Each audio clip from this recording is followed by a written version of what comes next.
کسی نے مہمانوں کو پانی پلانے کا ذمہ لے رکھا تھا۔ نبی کریم علیہ السلام کے چچا حضرت عباس رضی اللہ تعالیٰ عنہ نے یہی ذمہ داری لے رکھی تھی کہ سکھایا میرے ذمہ ہے، جو مہمان آئے گا پانی میں اسے پلاؤں گا، سمجھا کروں۔ کسی نے مہمانوں کو کھانا پلانے کی ذمہ داری لے رکھی تھی، کسی نے مہمانوں کو ٹھہرانے کی ذمہ داری لے رکھی تھی، کسی نے کعبۃ اللہ کے دروازے کو کھولنے اور بند کرنے کی ذمہ داری لے رکھی تھی۔ کعبۃ اللہ کے دروازے کی کنجی جن صاحب کے پاس رہتی تھی ان کا نام تھا عثمان بن طلحہ۔ ہجرت سے پہلے ایک موقع پر جناب رسول اللہ صلی اللہ علیہ وسلم نے کعبۃ اللہ کے اندر داخل ہونے کی خواہش ظاہر کی۔ حضرات صحابہ کرام رضوان اللہ علیہ اجمعین سے مشورہ ہوا اور پھر یہ سب حضرات عثمان بن طلحہ کے پاس گئے اور ان سے کہا کہ ہمیں کعبۃ اللہ کے دروازے کی چابی دے دیجیے، ہم بھی اندر جا کر عبادت کریں۔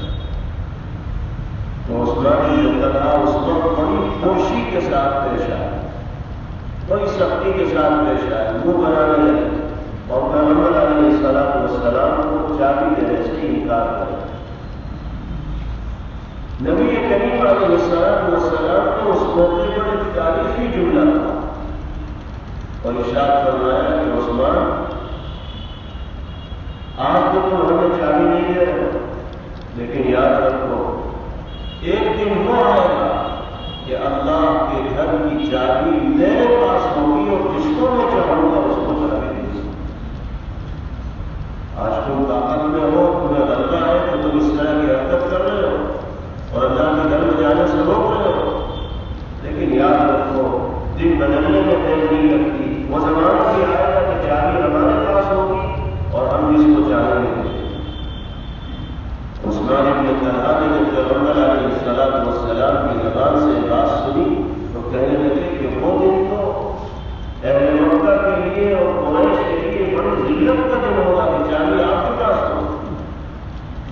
پیغمبر علیہ السلام نے فرمایا کہ ہماری غلط فہمی ہے، وہ دن ذلت کا نہیں ہوگا بلکہ وہی دن مکے والوں کی سربلندی کا ہوگا اور قبیلے قریش کی عزت کرے گا۔ عثمان بن طلحہ نے چابی کو اس وقت نہیں دی، لیکن وہ یہ کہتے ہیں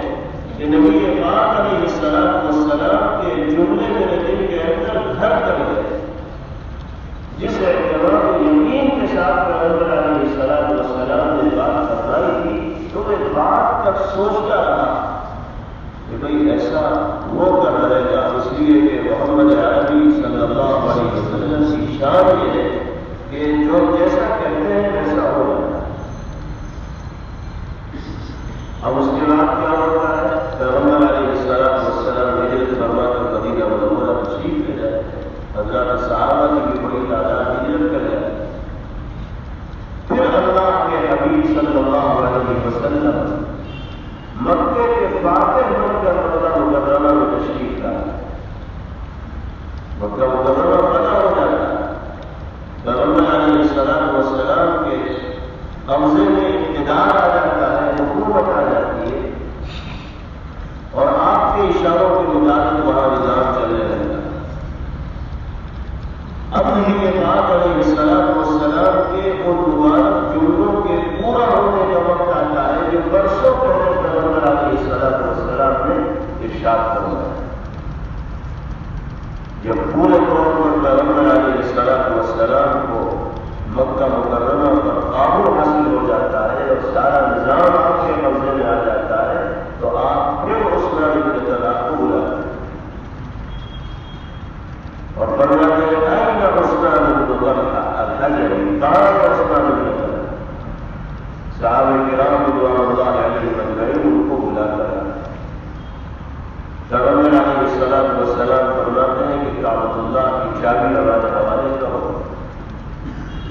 وہ فوراً کعبۃ اللہ کی چابی نبی پاک علیہ السلام کی خدمت میں پیش کر دیتے ہیں، اس لیے کہ اس وقت منع کرنے کا کوئی مطلب نہیں۔ اب تو ذمہ دار پیغمبر علیہ السلام ہے اور مکہ مکرمہ فتح ہو چکا ہے، ان کے لیے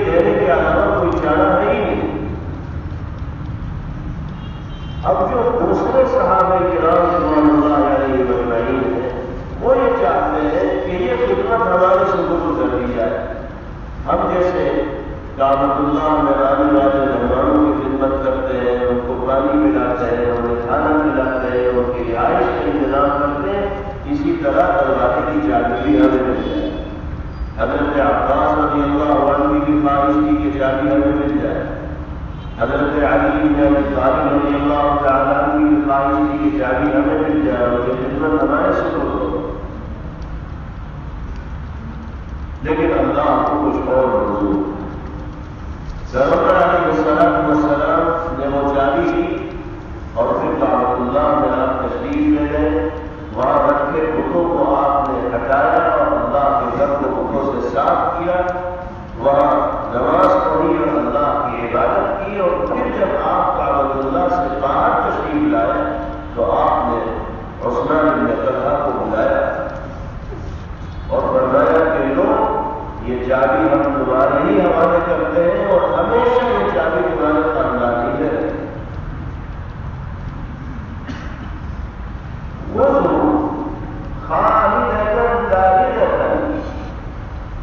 یہ چابی تمہیں رکھو اور قریب بردار کعبہ تمہیں اور تمہارے خاندان کے لوگوں ہی کو کہا جائے گا، چنانچہ آج تک کعبۃ اللہ کی چابی عثمان بن طلحہ کے خاندان ہی میں چلی آئی۔ کوئی بھی وہاں کا بادشاہ ہو، سلطان ہو، اسے اور کعبۃ اللہ کے اندر زیارت کرنی ہوتی ہے تو عثمان بن طلحہ رضی اللہ عنہ کے خاندان کے لوگوں کے پاس جو چابی ہے ان سے چابی لی جاتی ہے، تب ان کو جانے کی اجازت ہے۔ اب یہ جو عمل پیغمبر علیہ السلام نے فرمایا، مکہ فتح ہو چکا تھا اور سارے معاملات آپ کے قبضے میں تھے، آپ جس کو چاہتے چابی دے سکتے تھے، آپ چاہتے تو بدلہ لیتے عثمان بن طلحہ سے کہ جب تمہارے پاس چابی تھی اور تمہارا اللہ صاحب نے چابی مانگی تھی تم نے نہیں دی، آج چابی ہمارے پاس ہے، ہم جس کو چاہے دیں گے، لیکن پھر بھی پیغمبر علیہ السلام نے انہیں کو چابی دی، اس لیے کہ روایات میں آتا ہے کہ جب آپ کعبۃ اللہ میں تشریف لے گئے تو قرآن پاک کی یہی آیات نازل ہوئی جس میں فرمایا گیا إِنَّ اللَّهَ يَأْمُرُكُمْ أَن تُؤَدُّوا الْأَمَانَاتِ إِلَىٰ أَهْلِهَا۔ اللہ تعالیٰ تم سب کو حکم دیتے ہیں اس بات کا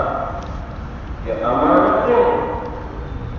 انہیں کے حوالے کرو جو اس کے مستحق ہیں، یعنی جس کا جو حق ہے وہ اس کو دے دو۔ اگرچہ شرعی طور پر عثمان بن طلحہ رضی اللہ تعالیٰ کا کوئی حق نہیں تھا، جو پہلے ان کا حق تھا وہ ختم ہو چکا، اسلام بھی انہوں نے ابھی قبول نہیں کیا، لیکن پھر بھی اللہ رب العزت والجلال نے ان کے اس حق کو حق تسلیم کیا اور پیغمبر علیہ السلام سے کہا گیا کہ آپ چابی انہیں کے حوالے کیجیے۔ اللہ کے حبیب صلی اللہ علیہ وسلم کے اس اعزاز کا اثر یہ ہوا کہ عثمان بن طلحہ رضی اللہ عنہ نے اسلام قبول کیا اور وہ پیغمبر علیہ السلام کے غلاموں کے اندر شامل ہوئے، اور اللہ نے یہ سعادت ان کو عطا فرمائی کہ ان کے خاندان میں کعبۃ اللہ کی دروازے کی چابی چلی آتی اور ہمیشہ رکھی۔ تو اس واقعے کے پیش نظر اس آیت مبارکہ کا نزول ہوا، لیکن اس میں جو ہدایت کی گئی ہے کہ جس کا جو حق ہے وہ اس کے حوالے کرو، یہ بالکل عام چیز۔ یاد رکھیے حقوق کا تعلق صرف مال کے ساتھ نہیں، ہمارے سامنے جب امانت کا لفظ آتا ہے تو فوراً ہمارا ذہن مال کی طرف چلا جاتا ہے کہ ہم نے کسی کی کوئی چیز امانت کے طور پر اگر رکھی ہے، پیسہ رکھا ہے یا کوئی چیز رکھی ہے تو وقت پر اس چیز کو لوٹا دینا یہ امانت داری ہے، اور وقت پر اس کو نہ لوٹانے یہ خیانت اور بےایمانی۔ ہمارے ذہن میں امانت کا مفہوم اور تصور صرف اتنا ہے، لیکن ہمیں یہ سمجھ لینا چاہیے کہ امانت کا مفہوم اللہ اور اس کے رسول صلی اللہ علیہ وسلم کی نگاہ میں بہت وسیع ہے۔ جتنی بھی ذمہ داریاں ہماری تعالیٰ نے مومنوں مسلمان ہونے کی حیثیت سے ہمارے کاموں پر ڈالی ہے ان سب کو ادا کرنا امانت داری ہے، اور ان ذمہ داریوں میں سے کسی ایک ذمہ داری کی ادائیگی ادائیگی میں بھی غفلت و لاپرواہی کا مظاہرہ کرنا یہ امانت میں خیانت ہے۔ دنیاوی اعتبار سے بھی کسی معاہدے کے تحت اگر ہم نے کوئی ذمہ داری لی ہے تو اس ذمہ داری کو پورے طور پر ادا کرنا امانت ہے، اور اس میں لاپرواہی کا مظاہرہ کرنا خیانت ہے۔ ہم کسی کے یہاں ملازمت کر رہے ہیں یا ہم نے کسی عہدے کو حاصل کیا ہے تو اس ملازمت کی وجہ سے اور اس عہدے پر آنے کی وجہ سے ایک ذمہ داری ہمارے کانوں پر آ گئی ہے، اس کو ادا کرنا پورے طور پر یہ امانت داری ہے، اور اس میں کسی طرح کی بھی لاپرواہی کو برتنا یہ امانت کا ہے۔ اسی طرح جناب رسول اللہ صلی اللہ علیہ وسلم نے ارشاد فرمایا المجالس بالامانہ، مخصوص لوگوں کی مجلس میں جو گفتگو اور بات چیت ہوتی ہے وہ بھی امانت ہے۔ کوئی اہم مشورہ ہو رہا ہے 10-5 آدمیوں کے بیچ، مشورے میں شریک ہر آدمی کی یہ ذمہ داری ہے کہ مجلس میں ہونے والی باتوں کو بس اسی مجلس تک محدود رکھے۔ اگر اس مشورے میں موجود لوگوں میں سے کسی اور کے سامنے مجلس میں شریک کسی آدمی نے کوئی بات بیان کر دی تو وہ امانت میں خیانت کرنے والا ہوگا، کیونکہ پیغمبر علیہ السلام فرماتے ہیں المجالس بالامانہ، مجلس میں کی جانے والی باتیں، مخصوص مجلس میں کی جانے والی باتیں امانت ہوتی ہیں، ان کو دوسروں کے سامنے ظاہر نہیں کیا جاتا ہے، الا کہ سب کا اتفاق ہو گیا ہو کہ اسے بتانے میں کوئی حرج کی بات نہیں۔ اسی طریقے سے پیغمبر علیہ السلام نے فرمایا المستشار مؤتمن، جس سے مشورہ لیا جائے تو وہ بھی امین ہوتا ہے۔ ہم نے کسی ساتھی کو اپنا خیر سمجھ کر اس سے کسی بارے میں رائے مانگی، مشورہ لیا، اپنی ذاتی زندگی میں پیش آنے والے کسی معاملے کے سلسلے میں، اپنے کاروبار میں پیش آنے والی کسی چیزوں کے سلسلے میں ہم نے اپنے قریبی ساتھی سے مشورہ کیا تو اسے امانت داری کے ساتھ اپنی رائے پیش کرنی ہوگی، یعنی اس کو یہ سوچ کر رائے پیش کرنی ہوگی کہ اگر میری زندگی میں یہ معاملہ پیش آتا تو میں کیا کرتا، میں اپنے لیے کس چیز کو بہتر سمجھتا، جس چیز کو اس موڑ پر میں اپنے لیے بہتر سمجھتا، میں اپنے ساتھی کو بھی اسی چیز کے سلسلے میں رائے دوں۔ ایک مطلب تو یہ ہے مشورہ اس آدمی سے لیا گیا اس کے ابھی ہونے، اور دوسرا مطلب یہ ہے کہ اگر ہم نے کسی سے مشورہ لینے کے لیے اس کے سامنے اپنی ساری کہانی بیان کی ہے تو اب اسے اس کہانی کو مزے لے کر 10 آدمیوں کے بیچ میں بیان کرنے کی اجازت نہیں، کہ پھر وہ مزے کی تلاش میں رہے اور کبھی ہمارے سے کھٹپٹ ہو جائے تو ساری دنیا میں ہماری بدنامی کے لیے اور عزت کو ہاتھ میں ملانے کے لیے اس کہانی کا سہارا ہے۔ یہ امانت کے خلاف ورزی ہے۔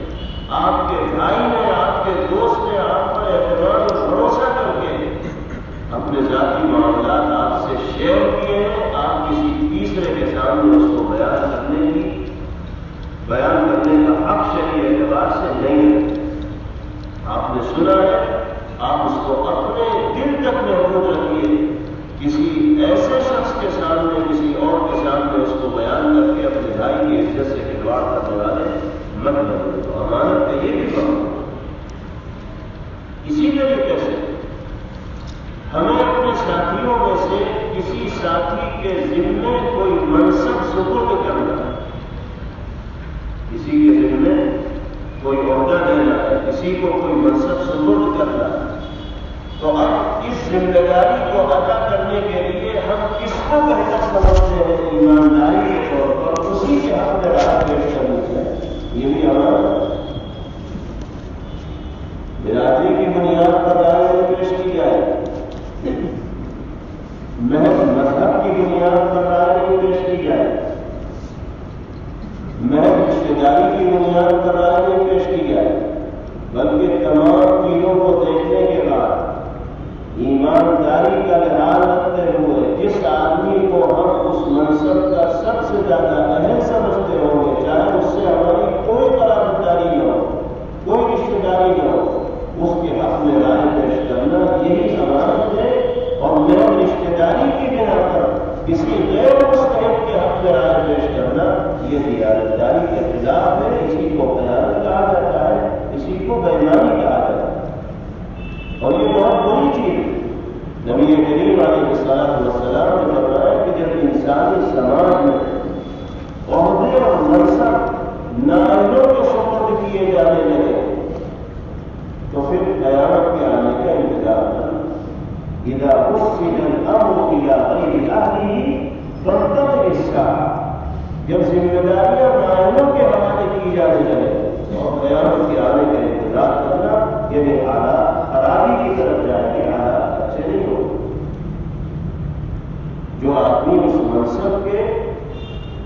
لائق ہو اور اس ذمہ داری کو حسن خوبی کے ساتھ ادا کرنے کی قدرت رکھتا ہو، اس کو ہم مناسب تصور کرتے ہیں اور اسی کے حق میں رائے پیش کریں، اور جو اس ذمہ داری کو اٹھانے کے اہل نہیں ہے اس کے حق میں رائے پیش کرنا خیانت ہے۔ نبی کریم علیہ السلام سے سیدنا حضرت ابو ذر رضی اللہ تعالی عنہ نے کسی علاقے کی عمارت اور گورنری کو طلب کی اور مخلصانہ رائے انہوں نے پیش کی کہ یا رسول اللہ، آپ فلاں جگہ کا منصب اور ذمہ داری میرے حوالے کر دیجیے، میں پوری دیانتداری کے ساتھ اسے ادا کروں۔ تو نبی کریم علیہ السلام نے حضرت ابو ذر رضی اللہ تعالیٰ عنہ کے حوالے کو مقصد نہیں کیا، حالانکہ حضرت ابو ذر رضی اللہ عنہ بڑے دیندار، متقی، پرہیزگار اور زاہد فی الدنیا صحابہ کرام رضوان اللہ علیہ اجمعین میں شمار کیے گئے۔ صحابہ میں دنیا سے بے رغبتی اور زہد حضرت ابو ذر رضی اللہ تعالیٰ عنہ کا مشہور تھا اور مثالی تھا۔ پیغمبر علیہ السلام نے فرمایا یا ابا ذر انک ضعیف وانها امانۃ وانها یوم القیامۃ خزي وندامۃ، فرمایا کہ ابو ذر جس ذمہ داری کا تم مطالبہ کر رہے ہو، میں سمجھتا ہوں کہ تم وہ ذمہ داری نہیں اٹھا پاؤ گے، اس لیے کہ تم کمزور ہو، اور وہ ذمہ داری محض کوئی دنیاوی منصب اور عہدہ نہیں بلکہ امانت ہے، اور اگر اس امانت کی ادائیگی میں تھوڑی بہت کوتاہی بھی ہو جائے گی تو قیامت کے دن وہ رسوائی اور شرمندگی کا باعث بنے۔ إِلَّا مَنْ أَخَذَ بِحَقِّهَا وَأَدَّى الَّذِي عَلَيْهِ فِيهَا، ہاں جو آدمی امانت کو پورے طور پر ادا کر سکے اور منصب کی ساری نزاکتوں کو صحیح طور پر محفوظ رکھ سکے، وہ تو ذمہ داری کا اہل ہو سکتا ہے، لیکن میں تمہاری کمزوری کی وجہ سے اس ذمہ داری کو ادا کرنے کے لائق تمہیں نہیں سمجھتا، اس لیے میں رائے نہیں دوں گا کہ تم اس ذمہ داری کو قبول کرنے والے ہیں۔ تو اس سے یہ بھی پتہ چلا کہ امانت کا تعلق صرف مالی حقوق کے ساتھ نہیں ہے، بلکہ کسی بھی انسان کو کسی بھی طرح کی ذمہ داری سپرد کرنے کا معاملہ پیش آئے، اس کے سلسلے میں رائے اور مشورے کیے جائے تو جس کو ہم دیانتداری کے طور پر لائق سمجھتے ہیں اسی کے حق میں رائے پیش کرنی چاہیے، قرابتداری یا رشتہ داری کو بنیاد نہ بنانا چاہیے۔ تو پہلی ہدایت تبارک تعالیٰ نے اس آیت مبارکہ میں یہ دی۔ دوسری ہدایت کیا کی؟ وَإِذَا حَكَمْتُم بَيْنَ النَّاسِ أَن تَحْكُمُوا بِالْعَدْلِ، لوگوں کے درمیان کے معاملات کو فیصلہ کرنے کا موقع ہے تو انصاف کی بنیاد پر فیصلہ کرنا۔ یہاں پر بھی یہ مت دیکھنا کہ کون اپنا ہے کون پرایا ہے، یہ دیکھنا کہ حق کس کے ساتھ ہے، اسی کے سلسلے میں فیصلہ تمہاری زبان سے بھی صادق ہونا چاہیے اور تمہارے قلم سے بھی صادق ہونا چاہیے۔ نبی پاک علیہ السلام کی زندگی میں اس کی بہت سی مثال ہے۔ سیدنا حضرت علی بن ابی طالب رضی اللہ تعالیٰ عنہ کا واقعہ بہت معروف ہے۔ کی ایک زرعت ہو گئی. بعد میں حضرت کو معلوم ہوا کہ وہ زنا ایک یہودی کے پاس. حضرت علی رضی اللہ تعالیٰ عنہ نے اس یہودی سے وہ زنا منگوائی، لیکن وہ دینے کو تیار نہیں ہوا اور وہ اس پر اپنا حق جتانے لگا. حضرت علی رضی اللہ تعالیٰ عنہ نے فرمایا کہ بھائی قاضی صاحب کے یہاں فیصلہ کرا، ہم دونوں اپنا معاملہ قاضی صاحب کے یہاں پیش کرتے ہیں، وہ جو فیصلہ کریں گے اسے تسلیم کیا جائے. قاضی کون ہے؟ قاضی ہے قاضی شریح رحمہ اللہ، جو ماتحت میں حضرت علی بن ابی طالب رضی اللہ عنہ. حضرت علی رضی اللہ عنہ تو امیر المؤمنین ہیں اور انہی کے ماتحت میں قاضی شریح رحمہ اللہ، ان کی عدالت کے لیے معاملہ ہے. حضرت علی رضی اللہ تعالیٰ عنہ کی طرف سے دعوت کیا گیا کہ زنا ہماری، اور قبضہ اس پر یہودی نے کر رکھا اور یہودی کہتا تھا کہ زنا میری. قاضی شریح نے مدعی یعنی حضرت علی رضی اللہ تعالیٰ عنہ سے فرمایا کہ آپ اپنے دعوے پر گواہ پیش کیجیے، کیونکہ شرعی ضابطہ یہی ہے کہ جو دعویٰ کرنے والا ہوتا ہے اس سے دعوے پر شہادت طلب کی جاتی ہے، گواہ مانگے جاتے ہیں. اگر وہ گواہ پیش کرتے تو اس کے حق میں فیصلہ کر دیا جاتا ہے. اسی ضابطے کے مطابق حضرت علی رضی اللہ تعالیٰ عنہ سے گواہی طلب کی گئی تو حضرت علی رضی اللہ تعالیٰ عنہ نے شہادت کے طور پر اپنے صاحبزادے گرامی حضرت حسن رضی اللہ تعالیٰ عنہ کا نام پیش کیا اور اپنے غلام حضرت انظر کا نام پیش کیا اور ان دونوں کو قاضی شریح کی عدالت میں پیش کر دیا. ایک تو صاحبزادے حضرت علی رضی اللہ عنہ کے اور صاحبزادے بھی کوئی معمولی ہے، بلکہ وہ کہ جن کے بارے میں پیغمبر علیہ الصلوۃ والسلام نے فرما رکھا ہے کہ سیدہ شباب اہل الجنہ الحسن والحسین، جنت کے نوجوانوں کے سردار ہیں حسن اور حسین. اس سے بڑی گواہی اور کس کو ملے؟ جب یہ گواہی قاضی شریح کے سامنے پیش کی گئی تو قاضی صاحب نے کہا کہ حضرت آپ کا دعویٰ چاہے جتنا سچا ہو، لیکن ہماری عدالت میں یہ ابھی تک قابل قبول نہیں ہو پایا ہے، اس لیے کہ جن لوگوں کو آپ نے گواہ کے طور پر پیش کیا ہے شرعاً آپ کے حق میں ان کی گواہی معتبر ہے، کیونکہ شرعی ضابطہ یہ ہے کہ بیٹے کی گواہی باپ کے حق میں قابل اعتبار نہیں ہے، چاہے بیٹا جنت کے نوجوانوں کا سردار ہی کیوں نہ ہو. لیکن شرعی ضابطہ یہی ہے کہ عدالت اسلامیہ میں بیٹے کی گواہی باپ کے حق میں قبول نہیں ہو، اس لیے کوئی اور گواہ ہے. حضرت علی رضی اللہ تعالیٰ نے فرمایا کہ کوئی اور گواہ تو میرے پاس نہیں ہے. تو قاضی شریح نے شرعی اصول کا لحاظ رکھتے ہوئے وہ زنا اس یہودی کے لیے منظور فرمائی، اسی کے حق میں فیصلہ کیا اور کہا کہ تم ہی اس کے حقدار ہو، اس لیے کہ مدعی اپنے دعوے کو شہادت کے ذریعے ثابت نہیں کر سکتے. اب اس میں دو سبب ہیں. ایک سبب تو یہ کہ حضرت علی رضی اللہ تعالیٰ عنہ کے ہاتھ میں اس وقت ہر طرح کا پاور ہے، اقتدار ان کے پاس ہے، طاقت ان کے پاس ہے، ان کے ماتحت میں قاضی شریح آ گیا. لیکن جب فیصلے کا معاملہ آتا ہے تو پھر وہ یہ نہیں دیکھتے کہ کون ہمارا امیر ہے اور کون ایک عام آدمی ہے، مسلمان بھی نہیں بلکہ یہودی، بلکہ وہ شرعی اصول کو پیش نظر رکھتے ہوئے فیصلہ ہے.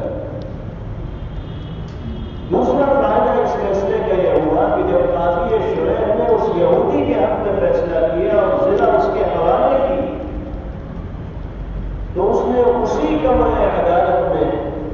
کلمہ طیبہ پڑھا اور اسلام قبول کیا اور حضرت علی بن ابی طالب رضی اللہ تعالیٰ کے غلاموں میں شامل ہوا اور کہنے لگا کہ جس مذہب کے اندر اتنی صفائی اور ستھرائی ہے اور ایسا آدمی انصاف ہے کہ بادشاہ وقت کے خلاف ان کا ماتحت قاضی شہادت کے مکمل نہ ہونے کی وجہ سے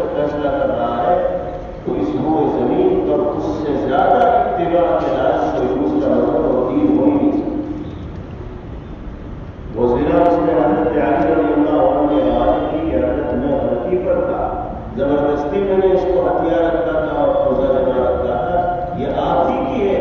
لیکن میری آنکھیں کھل گئی کہ آپ کے بارے قاضی ہے شہادت کے مکمل نہ ہونے کی وجہ سے فیصلہ نظر میں یہ وہ نمونہ اللہ رب العزت والجلال کی اس ہدایت پر عمل کرنے کا جو اس آیت کریمہ کے اندر بھی ہے اور فرمایا گیا وَإِذَا حَكَمْتُم بَيْنَ النَّاسِ أَن تَحْكُمُوا بِالْعَدْلِ، جب لوگوں کے درمیان فیصلہ کرو تو انصاف کا فیصلہ کیا۔ دیکھیے قرآن میں بین الناس کہا گیا، بین المؤمنین نہیں کہا گیا کہ مسلمانوں کے درمیان فیصلہ کرو تو انصاف کا فیصلہ کرنا نہیں، انسانوں کے درمیان فیصلہ کرو، چاہے اس میں مومن ہو چاہے غیر مومن، مسلمان ہو یا غیر مسلم ہو، ہر حال میں فیصلہ انصاف پر مبنی ہونا چاہیے۔ ان اللہ ما يعظكم به ان اللہ كان سميعا بصيرا۔ اللہ تعالیٰ کتنی بہترین نصیحتوں کو فرماتے ہیں اور اللہ تعالیٰ خوب سننے والے اور خوب دیکھنے والے۔ باری تعالیٰ ہم سب کو ان ہدایات کا عمل پیرا ہونے کی توفیق نصیب کرنا اور امانت داری کی صفت سے اللہ پاک ہم کو مالامال کرنا، یہ بہت اہم صفت ہے۔ اور اگر کوئی انسان کسی کے حق کو مار کر دنیا سے جاتا ہے تو آخرت میں جنت کے راستے میں یہی چیز اس کے لیے سب سے بڑی رکاوٹ بن جاتی ہے۔ حضرت عبداللہ بن مسعود رضی اللہ عنہ ارشاد فرماتے ہیں کہ شہادت یعنی اللہ کی راہ میں اپنی جان کا نذرانہ پیش کر دینا، وہ قربانی ہے اور وہ عمل ہے جو انسان کے سارے گناہوں کو مٹا دیتی ہے سوائے بےایمانی۔ خیانت اور بےایمانی ایسا گناہ ہے کہ جو شہادت کے باوجود انسان کے نام اعمال سے مٹایا نہیں جائے۔ پھر حضرت نے فرمایا یؤتی بالرجل یوم القیامۃ وان کان قتل فی سبیل اللہ، قیامت کے دن ایک انسان کو اللہ کی بارگاہ میں پیش کیا جائے گا چاہے اس نے راہ خدا میں شہادت کا مقام حاصل کیا۔ باری تعالیٰ کی طرف سے کہا جائے گا ادی امانتک، دنیا میں جس جس کا حق تو نے لیا تھا ادا کر، حقداروں کو حق پہنچا، تو وہ جواب دے گا انا اؤدیھا یا رب العالمین وقد ذهبت الدنیا، کہ اللہ دنیا تو ختم ہو گئی، اب یہاں کس کس کا حق ادا کروں، میرے پاس تو ہے ہی دینے کے لیے کچھ۔ وَتُمَثَّلُ لَهُ الْأَمَانَةُ فِي قَعْرِ جَهَنَّمَ، حدیث میں آتا ہے کہ دنیا میں اس نے جس انسان کا جو حق لیا ہوگا وہ جہنم کی گہرائی میں پڑا ہوا اس کو دکھائی دے گا، اللہ کی طرف سے اس کی نگاہوں کے سامنے اس چیز کو جہنم کی گہرائی میں دکھا دیا گیا۔ اب وہ اس کو حاصل کرنے کی کوشش کرے گا، فَيَهْوِي إِلَيْهَا، اترے گا جہنم میں اور جہنم کی سختیوں کو جھیلے گا، عذاب کا سامنا کرے گا، گہرائی کے اندر جائے گا اور اس حق کو اپنے کاندھے پر رکھ کر اوپر کی طرف آئے گا، یہاں تک کہ جب بالکل باہر نکلنے کے قریب ہوگا اللہ کے حکم سے پھر اس کا پاؤں اچھلے گا اور نیچے پہنچ جائے گا، یہاں تک کہ ابد الآباد تک